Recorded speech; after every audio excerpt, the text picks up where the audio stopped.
Cancer এমন একটি রোগ হয়েছে যে যদি প্রাথমিক অবস্থায় আমরা ট্রিটমেন্ট করি সেটা কিন্তু অনেকটাই ভালো হয়ে যায়। এটা আমাদের অনেক দিনের একটা ধারণা এখনো মানুষের মধ্যে আছে যে ক্যান্সার হলে নো অ্যান্সার, এরকম আমরা ছোটবেলায় শুনে আসছি। আর এক সময় হয়তো বিশেষ করে আমাদের মতো দেশে এই ধরনের পরিস্থিতি ছিল, কারণ আমাদের এরকম চিকিৎসার ভালো ব্যবস্থা ছিল না, সেই কারণে এই ধারণাটা মানুষের মধ্যে ছিল। কিন্তু প্রথম অ্যান্সার হলো যে ক্যান্সারটাকে আমরা প্রতিরোধ করতে পারি। তো সেই জন্য কিছু নিয়মকানুন মানতে হয় আমাদের, বিশেষ করে আমাদের লাইফস্টাইলের মধ্যে কিছু পরিবর্তন আনতে হয়, আমাদের পরিবেশের কিছু বিষয়ের দিকে খেয়াল রাখতে হয়। আর কিছু আছে যেগুলি আসলে আমাদের নিয়ন্ত্রণের বাইরে, সেটা আমরা বলি যে জেনেটিক বা বংশগতভাবে কিছু আছে। তাহলে কথা হলো যে আমরা এখন মানুষকে এই কথাটা বলার সময় হয়ে গেছে যে ক্যান্সার হলে যে আপনি মৃত্যুর মুখে চলে গেছেন, আপনার একদম ওই পর্যায়ে আমরা এখন আর মানে মনে করি না। আপনার জন্য অনেক কিছু আছে আধুনিক চিকিৎসা ব্যবস্থায়, যে প্রতিরোধের কথা বললাম, এর বাইরেও ক্যান্সারকে যদি প্রাথমিক অবস্থায় আমরা ডিটেক্ট করতে পারি বা নির্ণয় করতে পারি, তাহলে চিকিৎসায় সুস্থ হওয়ার সম্ভাবনা অনেক বেশি থাকে। ইনফ্যাক্ট বলা যায় যে 3 ভাগের 1 ভাগ ক্যান্সারকে আমরা প্রাথমিকভাবে প্রতিরোধ করতে পারি। প্রাথমিক প্রতিরোধটা আবার অনেকেই আমরা বুঝি না।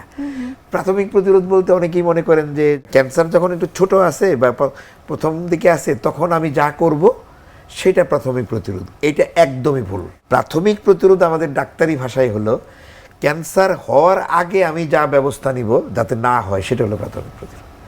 তো এইখানে আমাদের কিছু করার আছে। তাহলে আমাদের জানতে হবে যে কেন ক্যান্সার হয়, কী কী ধরনের রিস্ক ফ্যাক্টর বা ঝুঁকি আছে যেগুলির সংস্পর্শে গেলে আমরা ক্যান্সারে আক্রান্ত হইতে পারি, সেগুলি একটু জানা দরকার। আবার আমাদের কিছু ভালো জিনিস আছে কিনা, ভালো অভ্যাস আছে কিনা, যেগুলি আমরা যদি গ্রহণ করি তাহলে আমাদের ক্যান্সার থেকে সুরক্ষা হইতে পারে। এটা হলো প্রাথমিক প্রতিরোধ। আমি যদি বলি দ্বিতীয় পর্যায়ের প্রতিরোধ, যদি আমরা ক্যান্সার ডায়াগনোসিসটা যদি একদম প্রথম অবস্থায় করতে পারি, যখন শুরুতে বা প্রথম দিকে থাকে, এখনও ওইরকম খুব বড় হয়ে যায় নাই, টিউমার বা ক্যান্সারটা খুব বেশি ছড়ায়ে পড়ে নাই, অর্থাৎ ফার্স্ট অথবা second stage. Right, first stage, second stage বলি আমরা, 4টে স্টেজ বলি না তো। ফার্স্ট স্টেজ এবং সেকেন্ড স্টেজের একটা মধ্যে যদি থাকে, আমরা তখন বলি যে ঠিকমতো যদি আমরা চিকিৎসা করি, অধিকাংশ ক্ষেত্রে এটা ভেরি করে যে বিভিন্ন ক্যান্সারের বেলায় কোনো কোনো ক্যান্সার তো একদম শতকরা 90-95% পর্যন্ত, বা আরও বেশি বলি 98%, যেমন জরায়ুমুখের ক্যান্সারের কথা বলি যে একেবারে শতকরা প্রায় 98-99% ক্যান্সারই সম্পূর্ণ সুস্থ করা সম্ভব যদি ওই শর্তগুলো পুরা হয়। তাহলে এটা গেল ক্যান্সারের দ্বিতীয় পর্যায়ের প্রতিরোধ। অর্থাৎ আমি শুরুতেই ডায়াগনোসিস করব, চিকিৎসাটা আমি ভালো চিকিৎসা নেব, পরিপূর্ণ চিকিৎসা নেব, নিয়ে আমি সুস্থ হয়ে যাব।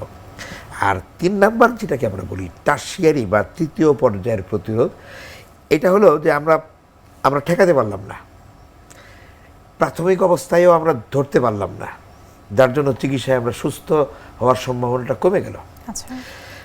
তখন আগে কি বলা হইতো, বাড়িতে নিয়ে যান, ভালো মন্দ খাওয়ান, তাই না, এরকম একটা ছিল। আমরা বলি যে না, এখন আমরা সেটা বলবো না, কারণ ওই যে ক্যান্সার রোগীটা যাকে আমরা সুস্থ করতে পারবো না বলে ধারণা, কারণ রোগটা হয়তো অনেক বেশি অ্যাডভান্স হয়ে গেছে, ছড়াই গেছে, যেটাকে আমরা বলি যে প্যালিয়েটিভ কেয়ার। রাইট।